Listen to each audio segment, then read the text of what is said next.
ছোট্ট একটা কথা মাথায় রাখবেন। আগে ছিল প্রথম পুরুষ, মধ্যম পুরুষ, উত্তম পুরুষ, তার আগে ছিল 7 পুরুষ, তার আগে ছিল 14 পুরুষ। আজকে 3 পুরুষ থেকে 1 পুরুষে চলে এসছে, অর্থাৎ আমরা একা একাই চলতে ভালোবাসি। তো মাথায় রাখবেন, একা চলতে যখন ভালোবাসেন তখন আপনি যা রোজগার করছেন পরম পুরুষ, পরের পুরুষ শেষ করে দেবে, ধ্বংস করে দেবে, যদি সেই রোজগারের মধ্যে একটুও পাপ থাকে। আপনি বলছেন পাপ পুণ্য নেই, নিশ্চিত আছে, এবং এই পৃথিবীতেই আপনাকে দেখে যেতে হবে, আমাকেও দেখে যেতে হবে, প্রত্যেকটা মানুষকে দেখে যেতে হবে।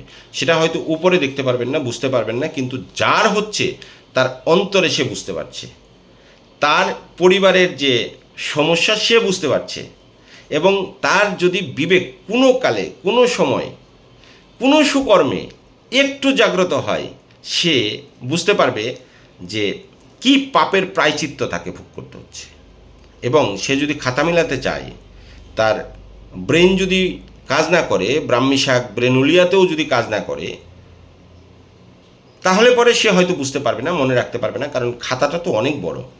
ধরুন জীবনের খাতা, কেউ 40 বছর, 50 বছর, 60, 70, 80, 90, 100 এরকম বেঁচে থাকি। তো দিন যত বাড়ে আমাদের মেধাশক্তি তো তত কমতে থাকে, হ্রাস পেতে থাকে। আর যারা চুটনামি করে তাদের যদিও মেধা হয়তো বাড়তে থাকে, কিন্তু একটা সময় একদম ড্যামেজ হয়ে যায়। তো মাথায় রাখতে হবে যে আপনি আজকে যা রোজগার করছেন তা আপনার পরিবারের জন্য করছেন বটে, আপনার জন্য করছেন বটে, কিন্তু সেটার মধ্যে যদি সম্পূর্ণ সততা থাকে, নিষ্ঠা থাকে, পরিশ্রম থাকে, তাহলে পরে নিশ্চিত আপনার সার্বিক মঙ্গল হবে, সার্বিক সাফল্য হবে, আপনার পরিবারের সকলে সুস্থ, এবং আপনার যা মনোবাসনা সেটা নিশ্চিতভাবে পূর্ণ হবে, এবং আপনি সুখ শান্তি দেখে যেতে পারবেন। আর যদি তার মধ্যে ঘুল মেশানো থাকলো, জল মেশানো থাকলো, তাহলে সেটাও বুঝতে পারবেন। মানে আপনি হয়তো থাকবেন না, আমি হয়তো থাকবো না, কিন্তু পরের জেনারেশন সে ভোগ করবে বিভিন্নভাবে। অসুখ বিসুখ থেকে শুরু করে তার কাজকর্ম না পাওয়া, হতাশা, ডিপ্রেশন, পাগলামি বা আকাম কুকাম, এই নানান কিছু করে এই সব শেষ করে দেবে।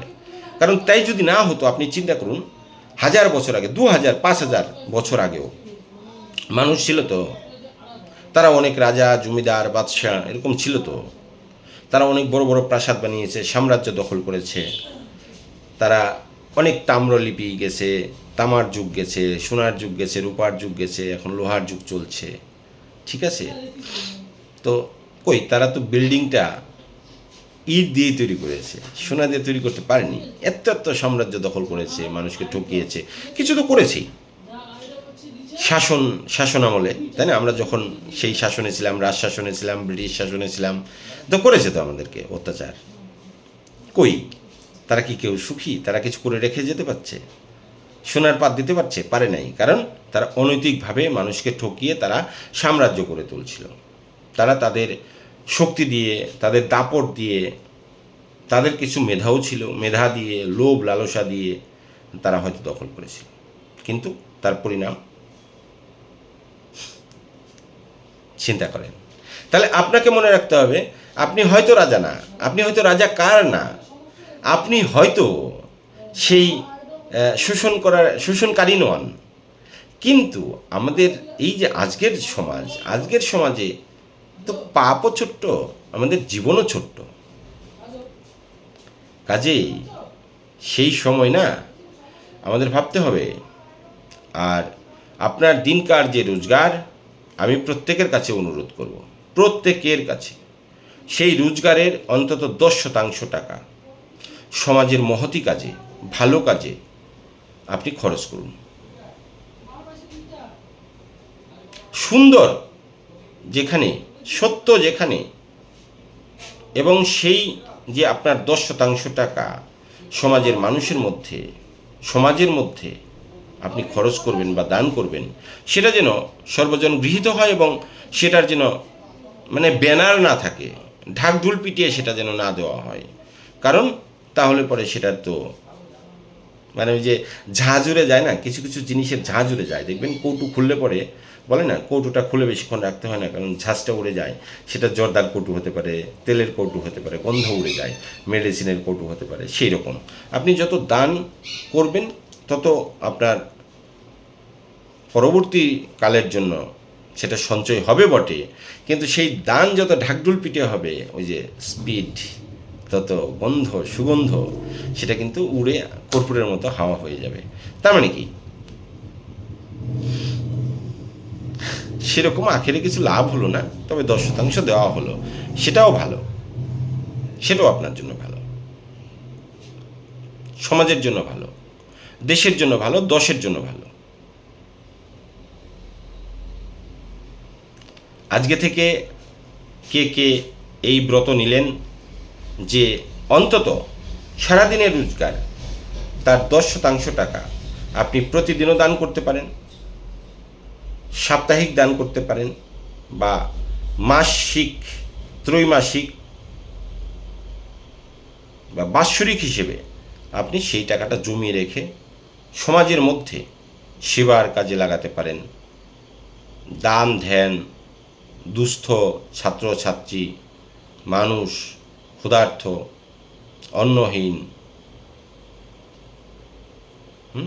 বাড়ি ঘর অনেকেরই নেই, এরকম সমাজ ব্যবস্থায় আছে, তো অনেক জায়গায় আছে, অনেক রকম সমস্যা আছে যে তার ট্রিটমেন্ট করতে পারছে না, অর্থনৈতিক পরিস্থিতি এতটাই খারাপ। সেখানে আপনি সাহায্যের হাত বাড়িয়ে দিতে পারেন। সুকর্ম, অর্থাৎ আমরা প্রত্যেকের কাছেই চাইব যে আমরা প্রত্যেকেই যেন সুকর্ম করি, খারাপ কাজগুলো একটু যেন সরে আসে, ওখান থেকে যেন আমাদের মনটাকে দূরে সরিয়ে রাখতে পারি। আর সেটা সরিয়ে রাখতে গেলে আপনাকে মহতী মানুষের সাথে থাকতে হবে। সঙ্গ দোষ বলে না, সঙ্গ দোষে নদীতে নাকি জলে সমুদ্রে লোহাও ভাসে, নৌকা স্টিমার এগুলো তো ভাসবে বটে, ওভাবেই তৈরি করা, কিন্তু একটা রডও নাকি ভাসতে থাকে সঙ্গ দোষে, এটা প্রবাদ। তো কাজেই সাধু সঙ্গে মন কিন্তু আপনার চোর থাক, ডাকাত থাক, আপনি খুনি থাকেন, যাই থাকেন, 10 দিন, 100 দিন, 1000 দিন যেতে যেতে যেতে যেতে তাদের কথা শুনতে শুনতে শুনতে শুনতে আপনার একদিন মন ঠিক প্রস্ফুটিত হবে এবং সেই সুগন্ধি আবার সমাজের চারিদিকে ছড়িয়ে পড়বে। আর যদি আমরা খারাপের সঙ্গ নেই, যারা পিএনপিসি বলি না, পরনিন্দা পরচর্চা, এগুলো যদি সারাক্ষণ, এগুলোর লোক পাওয়া যায় প্রচুর, যেখানে সেখানে পেয়ে যাবেন। এটার জন্য কোনো মহোৎসব লাগে না, এটার জন্য কোনো প্যান্ডেল বানাতে হয় না, এটার জন্য পুরোহিত লাগে না, এটার জন্য কীর্তনিয়ার দল লাগে না, ব্যান্ড পার্টি লাগে না, আসর লাগে না, জমায়েত লাগে না। পিএনপিসি করার জন্য যে কোনো জায়গায় চলতে চলতেও করা যায়, হাঁটতে হাঁটতেও করা যায়, তাই না? এইরকম লোক প্রচুর পেয়ে যাবেন, কারণ এগুলো খরচা কম তো। আর মহতি কাজে খরচা বেশি, দান ধ্যানে খরচা বেশি। আপনি এখন কোন সঙ্গে যাবেন, মহতির সঙ্গে না পিএনপিসির সঙ্গে? আমি চাইব যে প্রত্যেকেই যেন আমরা মহতির সঙ্গে যাই, কারণ পরবর্তী প্রজন্ম আমাদের সবারই রয়েছে।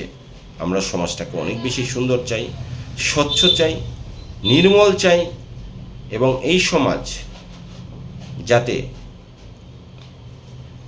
একদম একদম সত্যের সমাজ হয়, সেটাই আমরা আশা করব, এবং একদিন আসবেও ঠিক। আমরা প্রত্যেকেই যদি আজ থেকে প্রতিজ্ঞাবদ্ধ হই যে আমরা সত্যের পথে চলব, সত্য কথা সামনে বলার চেষ্টা করব, স্পষ্ট কথা সামনে বলার চেষ্টা করব, এবং সত্য ছাড়া আমি একটি পাও ফেলব না, নিশ্চিতভাবে প্রত্যেকটি মুহূর্ত, প্রত্যেকটি দিন সাফল্য এবং সুন্দর, মধুময়, আরও কত বিশেষণ সেগুলো হবে।